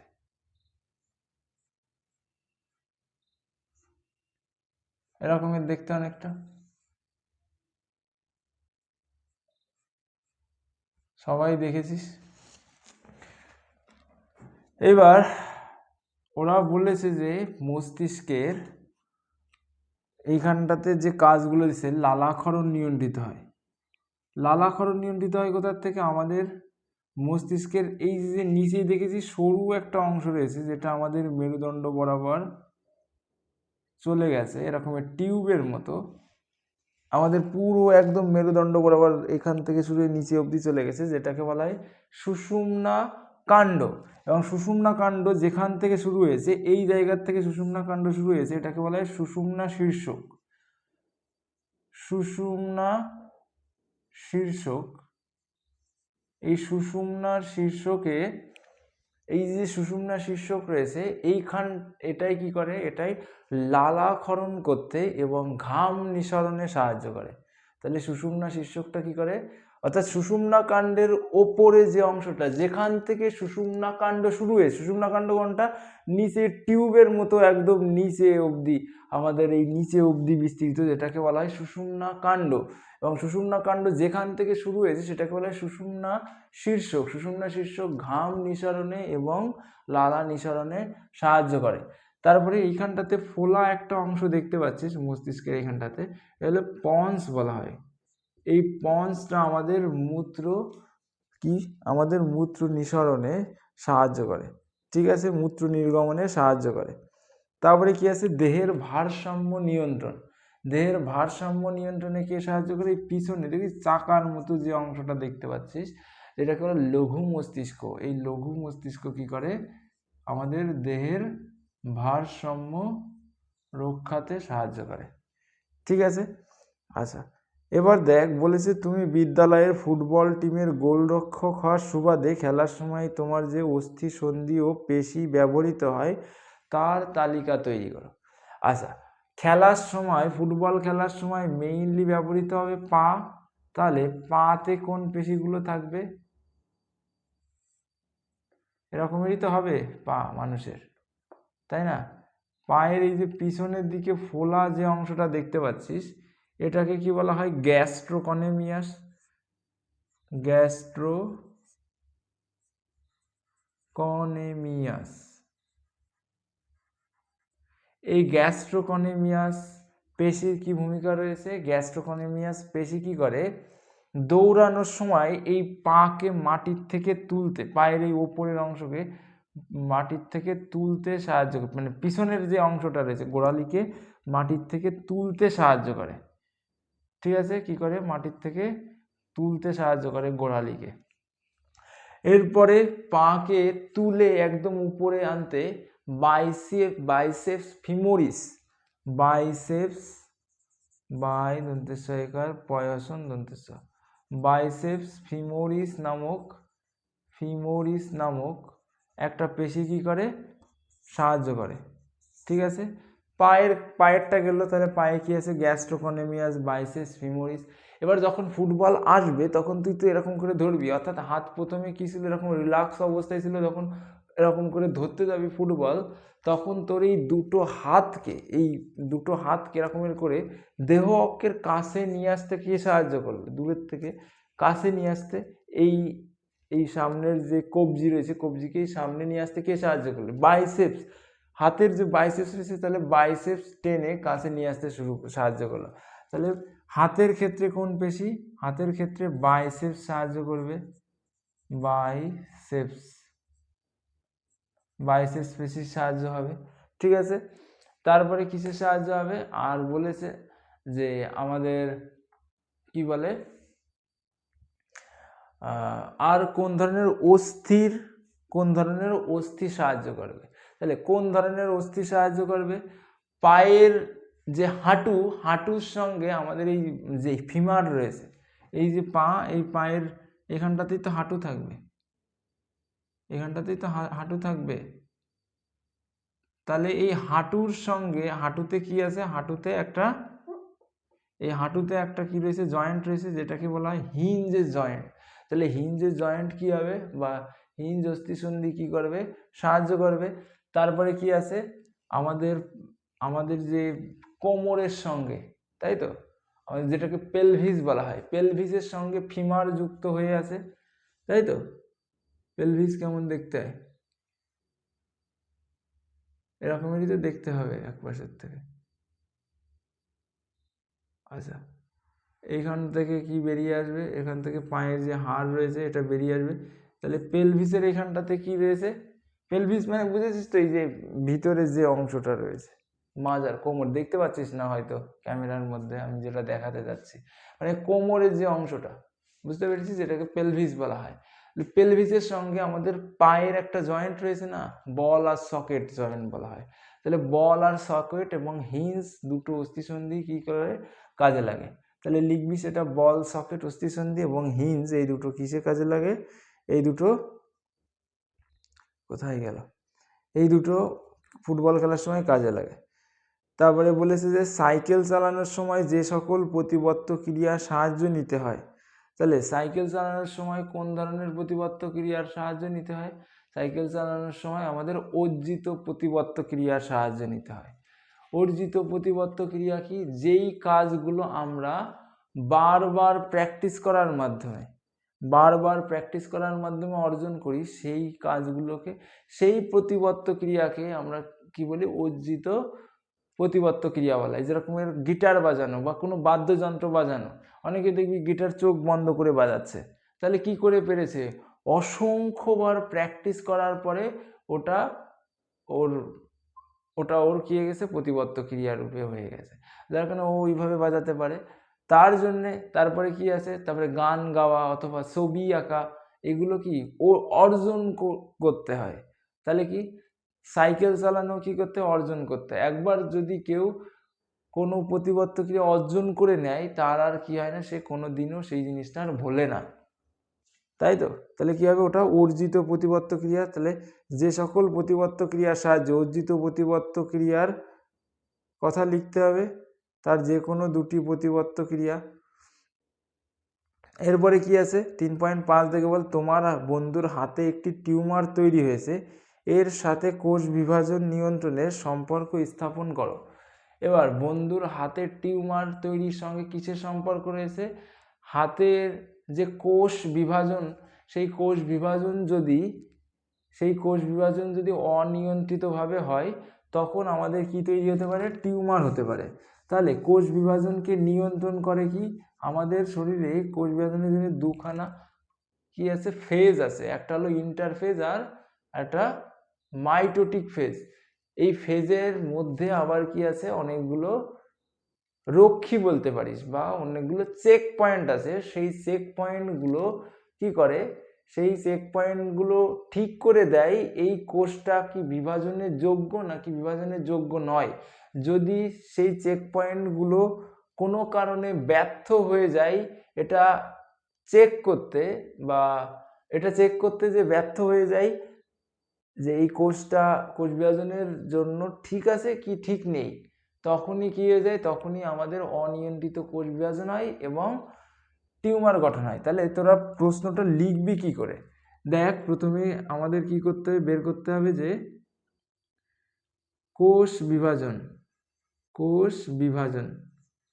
বিভাজন কি দুই রকমের, দুটো ফেজের মধ্যে দিয়ে যায়। কি কি ফেজ, একটা হলো মাইটোটিক ফেজ, প্রথমে হবে ইন্টারফেজ, তারপরে হবে মাইটোটিক ফেজ, ইন্টারফেজ আর হলো মাইটোটিক ফেজ। আচ্ছা, এই ইন্টারফেজের আবার কি আছে, কতগুলো চেক পয়েন্ট আছে, এরকম G1 ফেজ, S ফেজ, তারপরে কি আছে G2 ফেজ। এই চেক পয়েন্টগুলো দেখে দেয় কোনো একটা কোষকে বিভাজন হতে হলে প্রথমে ওই কোষটাকে প্রথমে G1 ফেজ পাস করলে S ফেজ পাস করলে G2 ফেজের মধ্যে দিয়ে যেতে হয়। G2 ফেজের মধ্যে দিয়ে যদি পাস করে, তখন সেই কোষটা কোথায় যায়, মাইটোটিক ফেজে যায়। মাইটোটিক ফেজে যাওয়ার পরে আবার কতগুলো ধাপ রয়েছে, কি কি ধাপ রয়েছে, প্রোফেজ রয়েছে, কি রয়েছে, প্রোফেজ, তারপরে রয়েছে মেটাফেজ, তারপরে রয়েছে অ্যানাফেজ, তারপরে রয়েছে টেলোফেজ। এই সবগুলো সেই সবগুলো পয়েন্টের মধ্যে দিয়ে যাওয়ার পরে তবেই কোষ বিভাজিত হয়। যদি কোনো কারণে কোনো একটা চেক পয়েন্ট বিঘ্নিত হয়ে যায় তখন কোষ বিভাজনের প্রক্রিয়াটা অনিয়ন্ত্রিত হয়ে যায়। আর অনিয়ন্ত্রিত কোষ বিভাজনের ফলে কি উৎপন্ন হয়? টিউমার উৎপন্ন হয়। তাহলে লিখতে হবে যে আমাদের কখনো কোনো কোষ বিভাজন হতে হলে দুখানা ফেজের মধ্যে যেতে হয়। একটা হলো ইন্টারফেজ আর একটা মাইটোটিক ফেজ। ইন্টারফেজের মধ্যে কতগুলো চেক পয়েন্ট আছে, যেমন G1, S, G2 ফেজ। যেই কোষটা বিভাজিত হবে সেই কোষকে এই ফেজের মধ্যে দিয়ে যেতে হবে, G1, S এবং G2 ফেজের মধ্যে দিয়ে যেতে হবে। যদি কোনো কারণে একটা ফেজ নষ্ট হয়ে যায় বা যদি সেটা কাজ করা বন্ধ করে দেয় তখন কোষ কি হয়? তখন কোষ বিভাজন অনিয়ন্ত্রিত হয়ে যায়, যেটাকে কি বলা হয়? যার ফলে টিউমার সৃষ্টি হয়। এরপরে দেখ কি বলেছে, নিম্নলিখিত বৈশিষ্ট্যগুলো মানব বিকাশের কোন দশার সঙ্গে সংশ্লিষ্ট তা সারণীর মাধ্যমে লিপিবদ্ধ করো। আবেগ প্রবণতা বাড়ে, কল্পনা প্রবণ এবং মেজাজি হয়, যৌন জীবনের সূচনা ঘটে। এটা বয়ঃসন্ধির লক্ষণ। বয়ঃসন্ধির সময় সব ভীষণ মাথা গরম থাকে। আচ্ছা, শ্রবণ শক্তি ও ঘ্রাণ শক্তি কমে আসে। কখন শ্রবণ শক্তি কমে আসে? বৃদ্ধকালে, যখন বয়স্ক হয়ে যায়, বয়স্ক ফেজে। তারপরে মুখ দেখে মানুষ চেনার চেষ্টা করে, এটাও বয়স্ককাল। তারপরে কি আছে? শ্রবণ শক্তি ও ঘ্রাণ শক্তি কমে আসে, এটাও বয়স্ককাল। আচ্ছা, এটা তো বললাম। এবারে বলেছে নেতৃত্ব দান, বিচার ও বিশ্লেষণী ক্ষমতা পরিণত হয়। কখন? এটা পরিণত বয়সে, অ্যাডাল্ট ফেজে কি হয়? বিচার বিশ্লেষণী ক্ষমতা পরিণত হয়। এরপরে বলেছে যে নিম্নলিখিত বৈশিষ্ট্যের ভিত্তিতে ডিএনএ ও আরএনএর পার্থক্য নিরূপণ করো। আচ্ছা, ডিএনএর পার্থক্য কি বলেছে? ডিএনএ আর আরএনএ, এটা কিন্তু ইম্পর্টেন্ট প্রশ্ন, এটা আগের দিনও আমি পেয়েছি। তাহলে বলেছে যে পিরিমিডিন ক্ষারকের প্রকৃতি। তাহলে আমরা কি জানি? দুই ধরনের ক্ষারক থাকে, একটা হলো পিরিডিন, একটা হলো পিরিমিডিন। পিরিডিনের মধ্যে কি আছে? Adenine, guanine.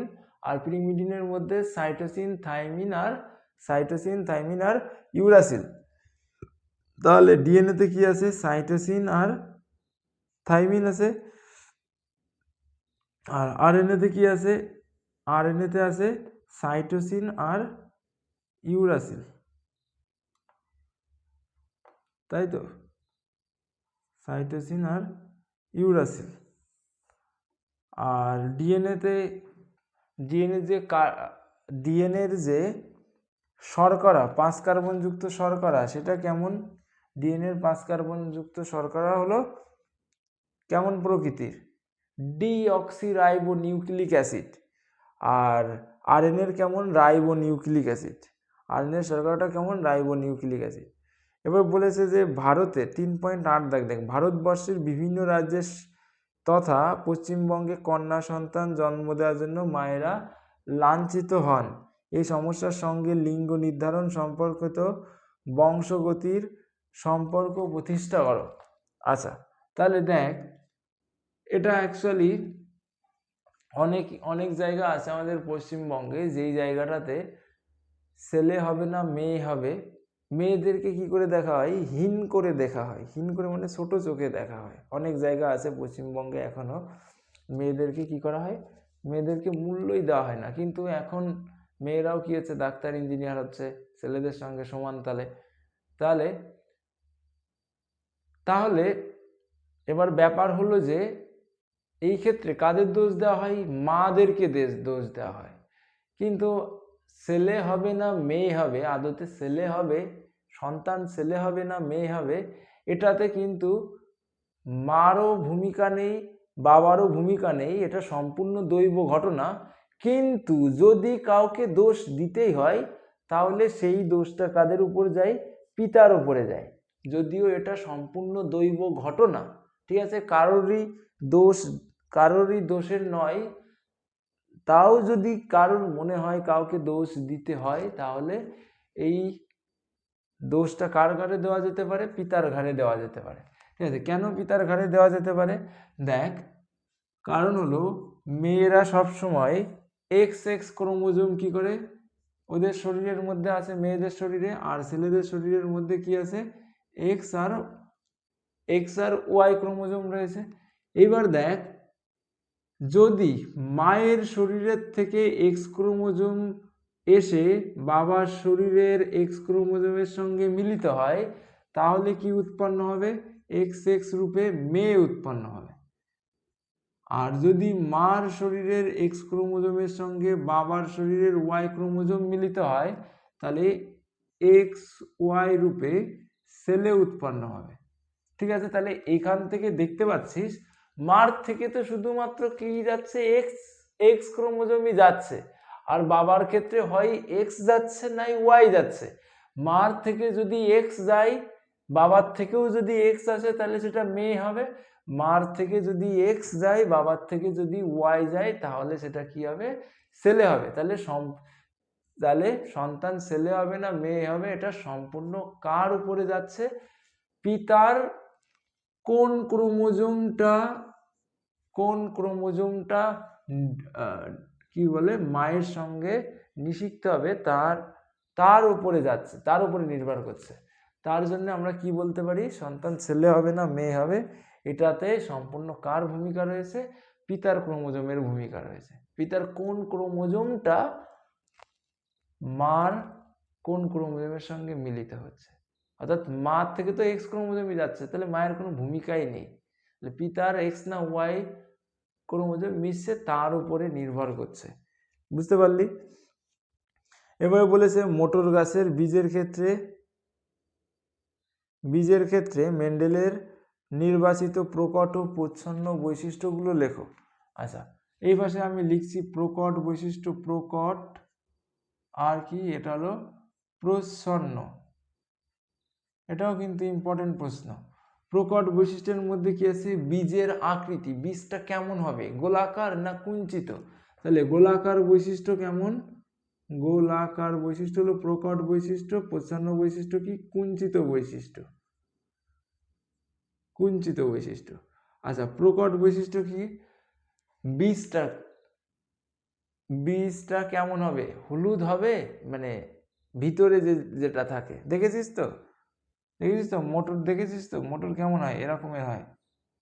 এখন বাজারে উঠেছে মোটর, দেখবি তোরা, এরকমের হয় তো দেখতে, এরকমের হয়। আর এর মধ্যে এরকমের গোল গোল বীজ থাকে। ঠিক আছে, আমি এই বীজের কথা বলেছি। এই বীজটা কেমন হবে? গোলাকার হবে না কুঞ্চিত হবে? তাহলে সেটার উপরে নির্ভর করছে। তাহলে গোলাকার বৈশিষ্ট্য কি? প্রকট বৈশিষ্ট্য। আর কুঞ্চিত যদি হয় তখন সেটা প্রচ্ছন্ন বৈশিষ্ট্য। তারপরে কি আছে? তারপরে আছে কি? এই বীজের কালার কেমন হবে? বীজের কালার কি? হলুদ হবে না সবুজ হবে? তাহলে হলুদ বৈশিষ্ট্য কেমন বৈশিষ্ট্য? হলুদ বৈশিষ্ট্য প্রকট বৈশিষ্ট্য। আর সবুজ বৈশিষ্ট্য কেমন বৈশিষ্ট্য? প্রচ্ছন্ন বৈশিষ্ট্য। হলুদ বৈশিষ্ট্য হলুদ বৈশিষ্ট্য কি বৈশিষ্ট্য? প্রকট। আর সবুজ বৈশিষ্ট্য প্রচ্ছন্ন বৈশিষ্ট্য। আচ্ছা, গাছটা লম্বা হবে না বেটে হবে? লম্বা বৈশিষ্ট্য কি? গাছ লম্বা হলে প্রকট বৈশিষ্ট্য, আর বেটে কি? গাছ প্রচ্ছন্ন বৈশিষ্ট্য। আচ্ছা, এরপরে দেখ, গাছের ফুলের রং কেমন হবে? বেগুনি হবে না সাদা হবে? যদি বেগুনি হয় তাহলে সেটা হলো প্রকট বৈশিষ্ট্য, আর সাদা হলো প্রচ্ছন্ন বৈশিষ্ট্য। ঠিক। এরপরে বলেছে গাছের যে ফুল রয়েছে সেই ফুলটা শীর্ষস্থ হবে নাকি কি বলে? গাছের শীর্ষস্থ হবে না কাক্ষিক হবে? শীর্ষস্থ মানে কি? যদি গাছ আমি এখানটাতে আঁকি, যদি এই মনে কর একটা গাছ আঁকালাম, মোটর গাছ, এই মনে কর একটা মোটর গাছ। এইবার এই মোটর গাছের ফুলটা কোথায় উৎপন্ন হবে? এই শীর্ষে উৎপন্ন হবে ফুলটা, সরি এই কক্ষে উৎপন্ন হবে, এই কক্ষে উৎপন্ন হবে নাকি এই শীর্ষে উৎপন্ন হবে, একদম মাথায় উৎপন্ন হবে ফুলটা? যদি এই কক্ষে উৎপন্ন হয়, এই যে পাতার মধ্যে, এই পাতা আর এই কাণ্ডের মাঝে যেটাকে বলা হয় কক্ষ বলা হয়, এই পাতা এবং এই কাণ্ডের মাঝে যে জায়গাটা, এটাকেও কক্ষ বলা হয়।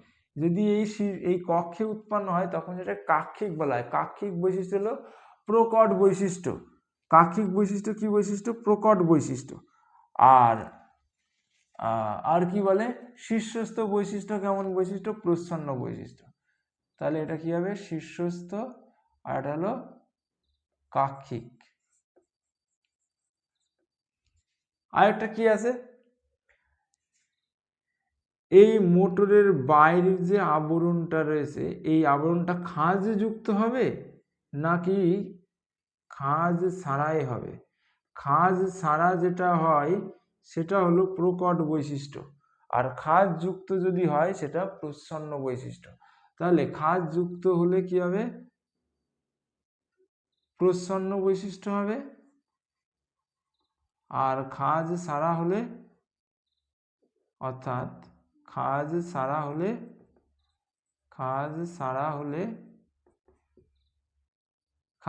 হলে প্রকট, আর খাঁজ যুক্ত হলে প্রচ্ছন্ন। খাঁজ যুক্ত হলে প্রচ্ছন্ন বৈশিষ্ট্য। আশা করি সবাই, অর্থাৎ যেটাকে পরিপুষ্ট বলা হয়, সবাই আশা করছি বুঝতে পেরেছিস। এরপরে কি আছে? কোথায় গেল? আচ্ছা, বংশে থ্যালাসেমিয়ার ইতিহাস থাকলে জেনেটিক কাউন্সেলিং জরুরি, এই বিষয়ে তোমার মতামত ব্যাখ্যা করো। দেখ, বংশে যদি কারো থ্যালাসেমিয়া থাকে, তাহলে এটা যেহেতু অটোজোম বাহিত রোগ, তাহলে কি হবে? তাহলে সন্তান সন্ততিতেও এই রোগটা ছড়িয়ে পড়ার কি রয়েছে? সম্ভাবনা রয়েছে। তার জন্য আমাদের কি করতে হবে? তার জন্য আমাদের জেনেটিক কাউন্সেলিং করতে হবে। জেনেটিক কাউন্সেলিংয়ে কি বলা হবে? যদি বাবা মা উভয়েরই থাকে, তখন ছেলে অথবা মেয়ে, অর্থাৎ সন্ততিদের মধ্যে কি বলে, সন্ততির মধ্যে এই রোগটা প্রকাশ পাওয়ার সম্ভাবনা বেড়ে যাবে। তার জন্য আগের থেকে কি করতে হবে? বিয়ের পূর্বে বাবা মা উভয়কেই আগে চেক আপ করিয়ে নিতে হবে, যে যদি কারোর বংশে যদি কি থাকে, থ্যালাসেমিয়া থাকে, তাহলে চেষ্টা করতে হবে এমন কোনো নারীকে বা এমন কোনো পুরুষকে বিয়ে করা যাদের কি নেই, যাদের মধ্যে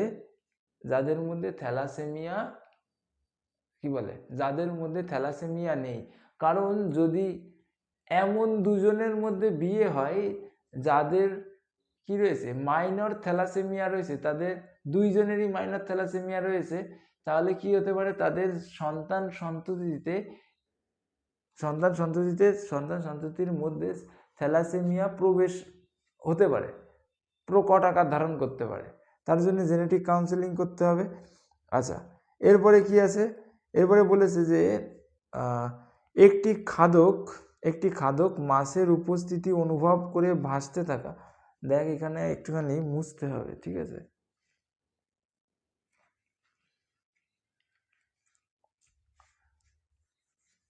তাহলে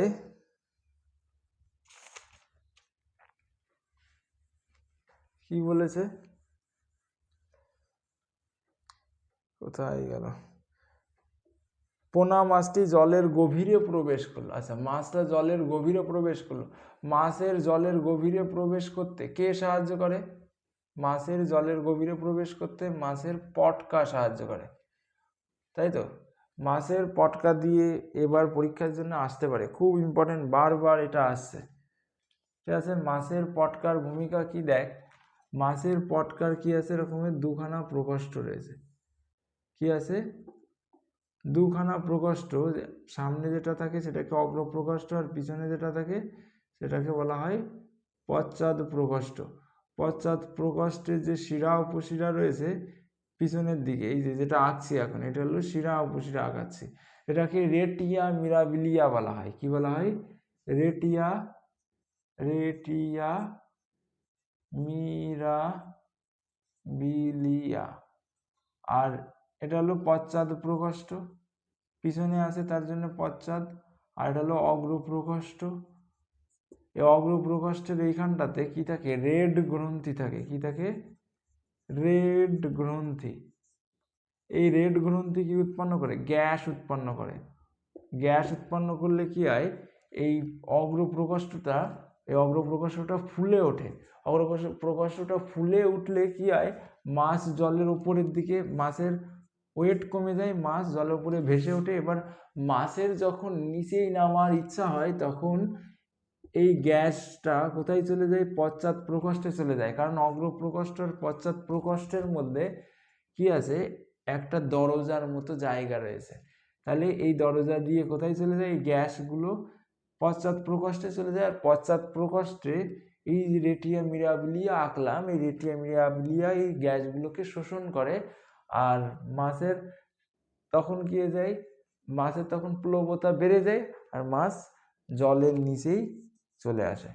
ঠিক আছে, এই কথাটাই তোদের লিখতে হবে। আচ্ছা, এরপরে দেখ, পেঁয়াজের শল্কপত্র ও ক্যাকটাসের পত্রকণ্ঠ কী ধরনের অভিব্যক্তিকে সূচনা করে? তাহলে পেঁয়াজের শল্কপত্র ও ক্যাকটাসের পত্রকণ্ঠ কী ধরনের অভিব্যক্তিকে সূচনা করে? দেখ, ক্যাকটাসের যে কি রয়েছে, পত্রকণ্টক রয়েছে, এটা কিসের রূপান্তর? এটা হলো পাতার রূপান্তর। পাতার রূপান্তর। পাতা কিসে পরিণত হয়ে গেছে? পাতা কাঁটায় রূপান্তরিত হয়ে গেছে। কেন পাতা কাঁটায় রূপান্তরিত হয়েছে? কারণ ক্যাকটাস কোথায় থাকে? মরুভূমিতে থাকে। আর মরুভূমিতে যদি পাতাযুক্ত গাছ, পাতা পাতার মধ্যে ছোট ছোট কি থাকে? পাতার মধ্যে ছোট ছোট ছিদ্র থাকে, যেই ছিদ্র দিয়ে কে বেরিয়ে যেতে পারে? জল বেরিয়ে যেতে পারে। কিন্তু মরুভূমিতে তো জলের অভাব, তাহলে কি করতে? জলকে বাঁচাতে হবে। তার জন্যে ক্যাকটাস কি করে? ওর পাতাকে কাঁটায় রূপান্তর করতে পারে, যাতে করে কি না বেরিয়ে যায়? যাতে করে জলটা না বেরিয়ে যেতে পারে। কিন্তু কিন্তু কিন্তু কি হয়? আচ্ছা, কিন্তু না, সরি। এবং কি বলে? পেঁয়াজের ক্ষেত্রে পেঁয়াজের যে পাতা, ঠিক আছে, ভিতরে যে জিনিসটা দেখতে পাচ্ছি যেটা মাটির নিচে হয়, মাটির উপরে দেখেছিস এই যে এইগুলো হয়, এগুলো কিন্তু পেঁয়াজের পাতা নয়। ঠিক আছে, পেঁয়াজের পাতা কোনটা? যেটাকে শল্কপত্র বলে। মাটির নিচেই যেটা থাকে সেটাকে বলে পেঁয়াজের শল্কপত্র। এই যে পত্র দেখেছিস, এই গোল যেটা, এটা হলো পত্র বা পাতা। এই পত্রটা কি করে? এই পত্রটা পেঁয়াজের ক্ষেত্রে, পেঁয়াজের এই পত্রটা কি উৎপন্ন করে? পেঁয়াজের এই পত্রটা কি করে? খাবারকে ওর মধ্যে কি করে রাখে? সঞ্চয় করে রাখে। তাহলে পেঁয়াজের পাতার কাজ কি? পেঁয়াজের পাতা কোনটা? ওই পেঁয়াজ যেটা মাটির নিচেই থাকে সেটাই কিন্তু পেঁয়াজের পাতা। তাহলে এই পেঁয়াজের পাতার কাজ কি? খাবারকে সঞ্চয় করে রাখা। আর এইখানটাতে ক্যাকটাসের পাতার কাজ কি? ক্যাকটাসের পাতার কাজ হলো, ক্যাকটাস কি করছে? যাতে করে জলকে সংরক্ষণ করতে পারে, তার জন্য পাতা কাঁটায় রূপান্তরিত হয়ে যাচ্ছে, যাতে করে প্রস্বেদনের হার কমে যায়। তাই তো? তাহলে দুটোই কিন্তু পাতা, অথচ কাজ করছে আলাদা। তাহলে এটা কোন ধরনের অভিব্যক্তির উদাহরণ? এটা হলো অপসারী অভিব্যক্তির উদাহরণ। অপসারী মানে কি? একই জায়গার থেকে উৎপন্ন হয়েছে কিন্তু কি হয়েছে? ডাইভার্স হয়ে গেছে। একই জায়গার থেকে উৎপন্ন হয়েছে কিন্তু ডাইভার্স হয়ে গেছে। ঠিক আছে, এই দুইজনই পাতা, দুইজনই একই জায়গার থেকে উৎপন্ন হয়েছে কিন্তু এরা কাজ আলাদা করছে, অর্থাৎ ডাইভার্স হয়ে গেছে। তাহলে এটা কি? অপসারী কিসের উদাহরণ? কোথায় গেল? কি ধরনের অভিব্যক্তিকে? তাহলে অপসারী অভিব্যক্তিকে সূচিত করে, ঠিক আছে। আর এরা দুইজন পেঁয়াজের শল্কপত্র এবং এর যে পাতা, ক্যাকটাসের পাতা, এই দুটো কিসের উদাহরণ? এই দুটো সমসংস্থ অঙ্গের উদাহরণ। সমসংস্থ মানে কি? একই রকম অঙ্গ কিন্তু তাদের কাজ আলাদা। আর সমসংস্থ অঙ্গ অপসারী অভিব্যক্তিকে দেখায়। আচ্ছা, এরপরে দেখ বলেছে তেলাপিয়া মাছের ব্যাপক চাষ দেশীয় প্রজাতির মাছগুলোর বিপন্নতার কারণ হয়ে দাঁড়িয়েছে। তাহলে তেলাপিয়া মাছের ব্যাপক চাষ দেশীয় প্রজাতির মাছগুলোর কীভাবে বিপন্নতা? তেলাপিয়ার কি বংশ বিস্তারের হার অনেক বেশি অন্য মাছের তুলনায়, আমাদের দেশীয় মাছের তুলনায়। তেলাপিয়া প্রত্যেকবার ডিম প্রায় 200 থেকে 1000 খানা ডিম পাড়তে পারে একবার, মানে ডিম, এবং বছরে 4 থেকে 6 বার ডিম দিতে পারে। আর তাহলে দেখ, এবং তেলাপিয়ার আমাদের ভারত এবং বাংলাদেশের অর্থাৎ ভারতবর্ষের পরিবেশের সঙ্গে মানিয়ে নেওয়ার ক্ষমতা খুব বেশি, যার ফলে ও বেশি পরিমাণে কি উৎপন্ন করে? বেশি সংখ্যক পরিমাণে ওদের কি বলে, বেশি সংখ্যক পরিমাণে ওরা বাচ্চা উৎপাদন করতে পারে, যার ফলে আমাদের দেশীয় যে মাছগুলো যেমন পুঁটি, তারপরে কই, এই মাছগুলো কি করতে পারে না? তেলাপিয়ার সঙ্গে বংশ বিস্তার করে পেরে ওঠে না। যখন কই মাছ তো শুধুমাত্র বর্ষার সময় হয়, তাহলে কিন্তু তেলাপিয়া সারা বছর ধরে হয়। সারা বছর ধরে কি করছে? বংশ বিস্তার করছে সারা বছর ধরে, বছরে প্রায় 4 থেকে 6 বার বংশ বিস্তার করছে, যার ফলে ওরা কি হচ্ছে? বেশি পরিমাণে বাচ্চা। আর আমাদের এখানকার স্থানীয় মাছ কি করতে পারছে না? ওর সঙ্গে খাপ খাইয়ে উঠতে পারছে না, তার ফলে ওরা হারিয়ে যাচ্ছে পরিবেশের থেকে। তারপরে তেলাপিয়া বেশি পরিমাণে বংশ বিস্তার করার ফলে ও কি করছে? আমাদের এখানকার যে খাবার, পুকুরের মধ্যে যে খাবার রয়েছে, সেই খাবারটাকেও ওরা বেশি পরিমাণে শোষণ করে নিচ্ছে। কার তুলনায়? আমাদের দেশীয় মাছের তুলনায়। তার ফলে আমাদের দেশীয় মাছ আস্তে আস্তে করে বিপন্ন হয়ে যাচ্ছে। আচ্ছা, নিয়মিত সিগারেট সেবনকারী ব্যক্তির সঙ্গে একই ঘরে দীর্ঘদিন থাকার ফলে তোমার শ্বাসতন্ত্রে কি কি ক্ষতিকর প্রভাব পড়তে পারে? কি কি ক্ষতিকর প্রভাব পড়তে পারে? যখন কোনো সিগারেট ধূমপায়ীর সঙ্গে তুই থাকবি একই ঘরে, তখন সিগারেটের ধোঁয়ার থেকে বিভিন্ন ধরনের ক্ষতিকর পদার্থ বের হবে। সেই ক্ষতিকর পদার্থগুলো তুই যদি নাও সিগারেট খাস, তোর নাকের মধ্যে তো যাবে। আর নাকের মধ্যে গেলে কি হবে? আমাদের যে ফুসফুস রয়েছে, সেই ফুসফুসের মধ্যে যাবে এবং ফুসফুসে গিয়ে বিভিন্ন ধরনের রোগ, যেরকম কি হলো, ব্রঙ্কাইটিস হতে পারে, ক্যান্সার হতে পারে, ঠিক আছে? ব্রঙ্কাইটিস, ক্যান্সার, এগুলো দেখা দিতে পারে। আচ্ছা, তারপরে কি আছে? তারপরে হাঁপানি হতে পারে। তারপরে দেখ, কোথায় গেল? সুন্দরবনের পরিবেশগত সমস্যার সঙ্গে দ্রুত নগরায়ন ও দূষণের সম্পর্ক কি? তাহলে দ্রুত নগরায়ন এবং দূষণের সম্পর্ক কি?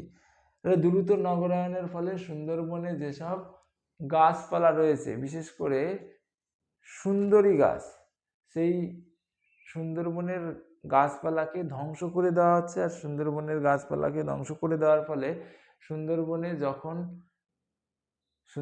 যখন কি বলে ওটাকে, ঝড় হচ্ছে, সেই ঝড়ের ফলে ঝড়ের প্রকোপটা বেড়ে যাচ্ছে। কারণ সুন্দরবনে গাছ থাকার কারণে, প্রচুর পরিমাণে গাছ থাকার কারণে বঙ্গোপসাগরের থেকে যে নিম্নচাপটা সুন্দরবনের উপর দিয়ে বয়ে যায়, সুন্দরবনের উপর দিয়ে যে ঝড়টা বয়ে যায়, সুন্দরবনের গাছপালা কি করে? ঝড়ের পরিমাণকে, বেগকে কমিয়ে দেয়। কিন্তু নগরায়নের ফলে যদি সুন্দরবনের গাছপালাকে কেটে দেওয়া হয়, তাহলে সেই ঝড়ের ক্ষয়ক্ষতির পরিমাণ বেড়ে যাবে, কারণ গাছই থাকবে না ওইখানটাতে ঝড়কে কমানোর জন্য, তাই তো? তারপরে কি দূষণের সঙ্গে কি সম্পর্ক রয়েছে? সুন্দরবনের যেরকমের সুন্দরবনে কি করে, যেরকমের ট্রলার নিয়ে যায়, তারপরে কি বলে ওটাকে, মোটর লাগানো নৌকা নিয়ে যায়, যাওয়ার ফলে এইগুলোর থেকে প্রচুর পরিমাণে তেল সুন্দরবনের খালগুলোর সঙ্গে মিশে যাচ্ছে। তাহলে সুন্দরবনে সব মাছ রয়েছে, সেই মাছগুলো কি হয়ে যাবে? মারা যাবে। তারপরে সুন্দরবনের সুন্দরবনের যে বৈচিত্র্যটা রয়েছে, তাই তো, মানে জলের মধ্যে যে বৈচিত্র্যটা রয়েছে সেটা নষ্ট হয়ে যাবে। তাছাড়া দূষণের ফলে এটাও দেখা দেবে সুন্দরবনের বিভিন্ন ধরনের প্রাণী রয়েছে, যেরকমের বাঘ রয়েছে, বাঘকে কিস্টোন প্রজাতি বলা হয়, কারণ তাহলে এই বাঘটা বিলুপ্ত হয়ে যাবে, আর বাঘ বিলুপ্ত হয়ে গেলে গোটা সুন্দরবনের খাদ্য শৃঙ্খলায় একটা বিরূপ প্রভাব দেখা দেবে। কারণ বাঘ কি করে, সুন্দরবনের পুরো সুন্দরবনকে কন্ট্রোল করে রাখে। কারণ কারণ বাঘ যদি কমে যায় তাহলে হরিণের সংখ্যা বেড়ে যাবে, কারণ হরিণকে খাওয়ার মতো তো কেউ থাকবে না। হরিণের সংখ্যা বেড়ে গেলে হরিণ কী করে, পুরো সুন্দরবনের সব তৃণভূমি যেসব অঞ্চল রয়েছে, গাছপালা সব খেয়ে শেষ করে দেবে, আর শেষ করে দিলে সুন্দরবন আলটিমেটলি নষ্ট হয়ে যাবে। বুঝতে পেরেছিস তাহলে সুন্দরবনে পরিবেশগত সমস্যার সঙ্গে দ্রুত নগরায়ন আর দূষণের সম্পর্ক কি? আচ্ছা, স্থানীয় জীব বৈচিত্র্য সংরক্ষণে পিবিআর এর ভূমিকা লিপিবদ্ধ করো। তাহলে পিবিআর কি? পিবিআর পরীক্ষার জন্য ইম্পর্টেন্ট। পিবিআর হলো কি বলে, পিবিআর একটা আছে জয়েন্ট ফরেস্ট, আচ্ছা, পিপলস বায়োডাইভার্সিটি রেজিস্টার, পিবিআর, ঠিক আছে। পিপলস, PEOPLES, পিপলস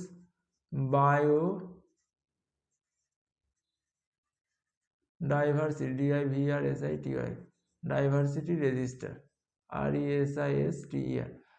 আচ্ছা, তাদের সবাইকে বলি, আমি পিপলস বায়োডাইভার্সিটি রেজিস্টার, JFM এইগুলোর উপরে একদম অনেক বড় ভিডিও বানিয়ে দিয়েছি, সেটা দেখে আসতে পারিস। আমি এখানে খুব সংক্ষেপে আলোচনা করব।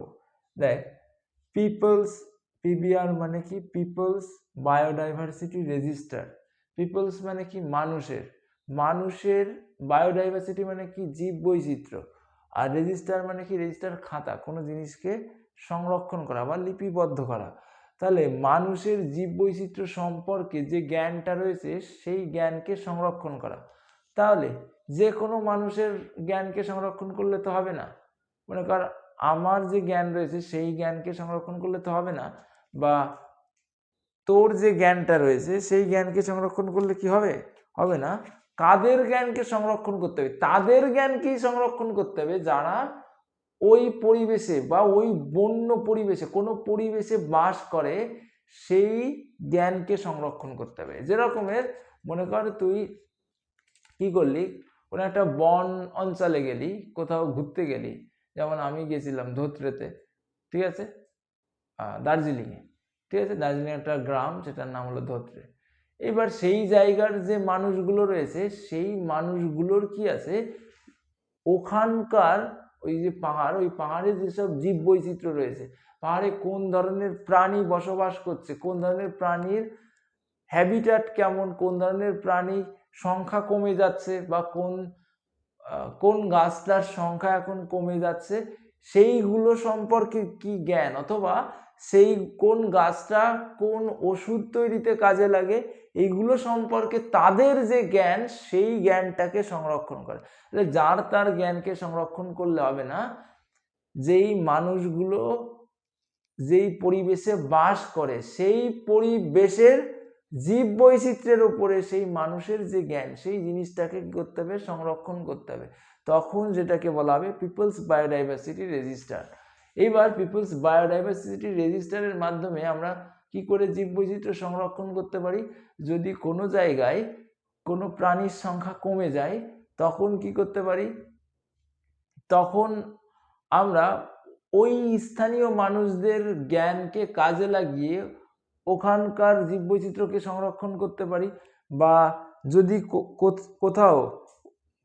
কোথাও কি যায়, কোনো গাছের পরিমাণ কমে যায়, তখন আমরা কি করতে পারি, তখন যারা সায়েন্টিস্ট রয়েছে, বন বিভাগের কর্মকর্তারা রয়েছে, তারা কি করতে পারে, তারা ওই জায়গার থেকে ওই গাছের স্যাম্পেল নিয়ে এসে ল্যাবরেটরিতে প্রচুর পরিমাণে গাছ তৈরি করতে পারে, অথবা কি করতে পারে, অথবা ওই গাছকে কৃত্রিমভাবে সংরক্ষণ করতে পারে। তাহলে এই জিনিসটা কি করে সম্ভব, যখন কোনো অঞ্চলের মানুষের সঙ্গে কথা বলে তাদের ওই অঞ্চলের জীব বৈচিত্র্য সম্পর্কে যে জ্ঞান, সেই জ্ঞানটাকে লিপিবদ্ধ করে সবার মাঝে ছড়িয়ে দিলে মানুষজন এই জ্ঞানটা সম্পর্কে অবগত হবে, তখন মানুষ এগিয়ে আসবে যদি ওই অঞ্চলে জীববৈচিত্র্য কি হয়ে যায়, জীববৈচিত্র্য রক্ষা করতে এগিয়ে আসবে, বন বিভাগের কর্মকর্তারা এগিয়ে আসবে, বিভিন্ন ধরনের এনজিও এগিয়ে আসবে, কোনো কি বলে ইন্ডিভিজুয়াল কোনো পাবলিক মানে মানুষ,